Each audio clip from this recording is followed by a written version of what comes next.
Welcome to the Deep Dive. We're diving headfirst into a topic that's sure to tickle your funny bone, especially fitting considering it's April 1st, 2025, as we speak. April Fool's Day.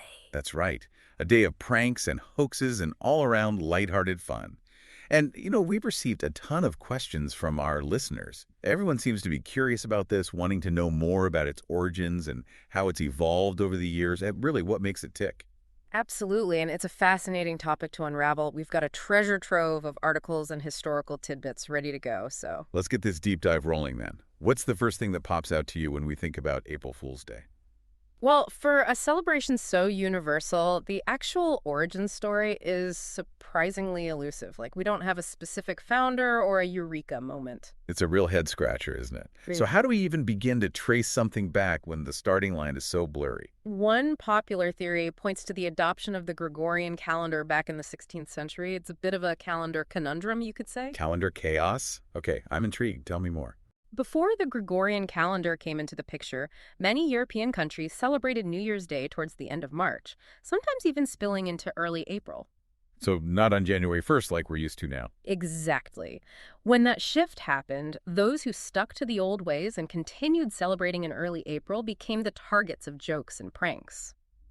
They were, in a sense, the original April Fools. I love that. So it's like this playful ribbing stemming from a difference in calendars. It makes you wonder if there are any even older traditions we might be missing. You're right on the mark there. Some researchers believe there might be links to ancient Roman festivals. One in particular stands out, the Festival of Hilaria. Hilaria, okay. It was celebrated around March 25th, and just like April Fools, involved masquerades and a good dose of lighthearted deception. So it's possible that this spirit of playful trickery has been around for much longer than we think. So the Gregorian calendar theory might not be the whole story, but more like another chapter in a long history of springtime silliness. That's amazing. And what about the vernal equinox? It feels like it could have a connection here too. That's a great point to bring up. The vernal equinox marks the beginning of spring, a season of unpredictable weather, renewal, and change.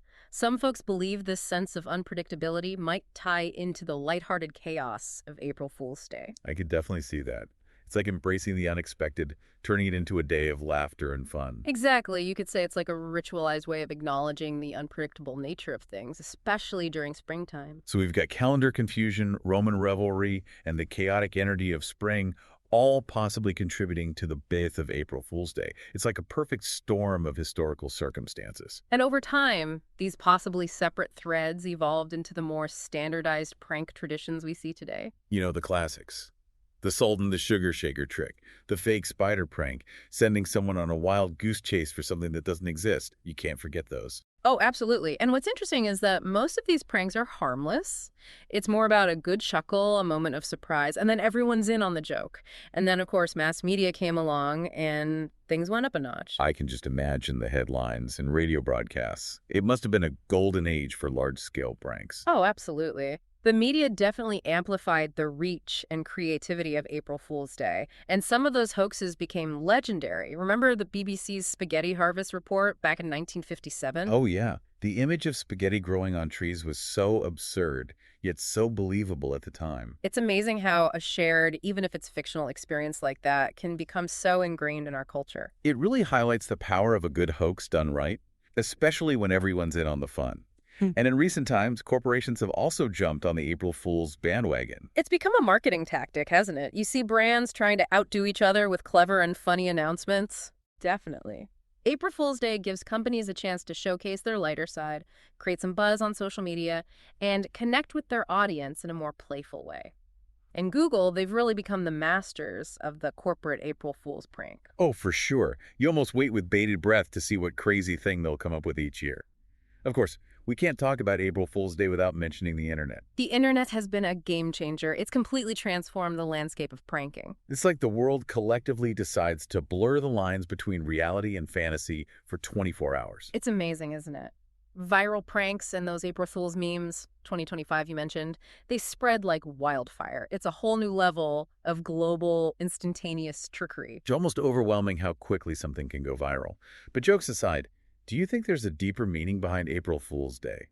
Why do we, as a society, dedicate an entire day to playful deception? It's a great question, and there are definitely some interesting psychological and social aspects at play. April Fool's Day could be seen as a sort of pressure valve, a sanctioned outlet for our mischievous impulses. So it's like a day where we can bend the rules a bit, be a little bit subversive, without actually causing chaos. Exactly. It's a temporary break from the seriousness of everyday life. And on a social level, shared laughter, even when you're the one being tricked, can create a sense of camaraderie. It strengthens bonds within groups. I get it. It's a shared experience, a moment of collective amusement that transcends the prank itself. And then there's this idea of testing boundaries, right? That was something you highlighted in your notes. Yes. April Fool's Day can be viewed as a way to playfully explore the limits of what's acceptable, to gently prod social norms without causing any real harm. It's like a safe space for social experimentation. It's fascinating how something as seemingly simple as a prank can have so many layers. And at the end of the day, it comes back to the power of humor, wouldn't you say? Absolutely. There's something genuinely joyful about a well-executed April Fool's joke. It brings people together and reminds us not to take ourselves too seriously. It's like a reminder to embrace the absurdity of life every now and then. Precisely. But of course, there's always that fine line between a harmless prank and something that could be hurtful or offensive. That's the tightrope we walk on April Fool's Day. That's the big question, isn't it? Where do we draw the line? How do we make sure our jokes stay on the fun side and don't cross over into negativity? Well, a good starting point is remembering that pranks should never inflict emotional distress, physical harm, or damage to property. It sounds obvious, but you'd be surprised how often that line gets blurred. And context is everything, right? What might be hilarious to your best friend could be totally inappropriate for a colleague or a stranger. Exactly. The same prank can land very differently depending on the relationship dynamics and the individual involved.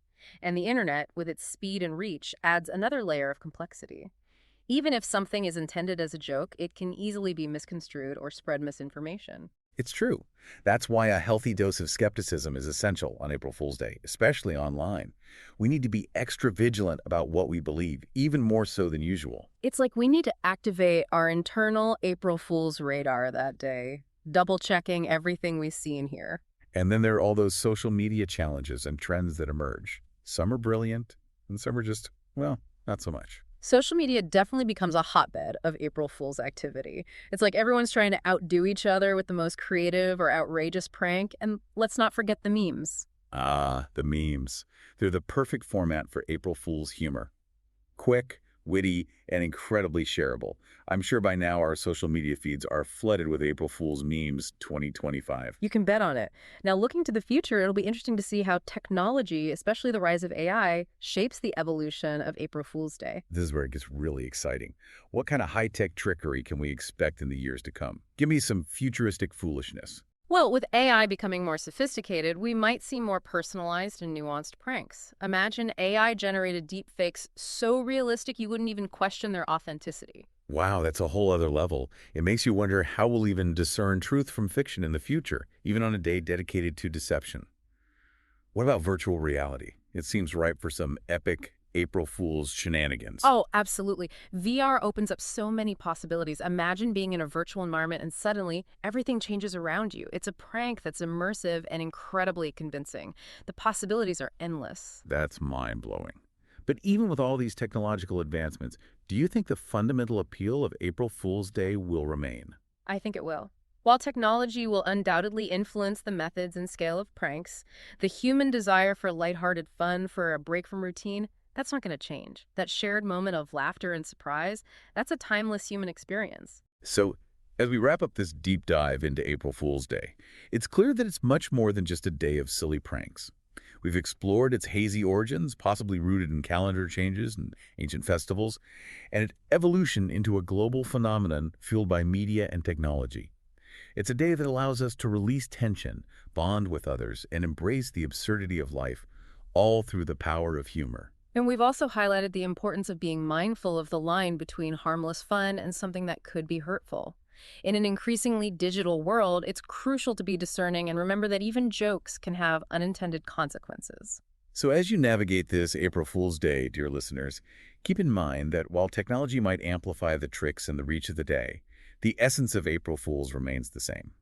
A shared moment of laughter and a reminder to embrace the lighter side of life. And perhaps it also prompts us to reflect on our relationship with deception and humor in a world where technology constantly blurs the lines between what's real and what's not. It's a fascinating thought to ponder as we move forward, don't you think? Food for thought indeed.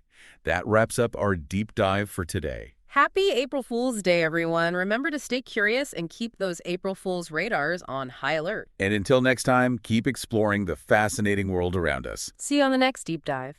Today is your lucky day. Today is the day that our $3 website works for you, paying you directly to your PayPal daily. Imagine $3 ongoing continuous payments to your PayPal account. Imagine falling asleep and waking up to $300 in your PayPal account. How would this make you feel? How could this help you? What bills could you pay? What kind of fun could you have? What does that retirement look like now? All for a one-time payment of $3. This website is DFY done for you, fully built and completely hosted, and never stops collecting payments for you. You have spent $3 on coffee on a regular, but that coffee won't help you create multiple streams of income. Click the link below.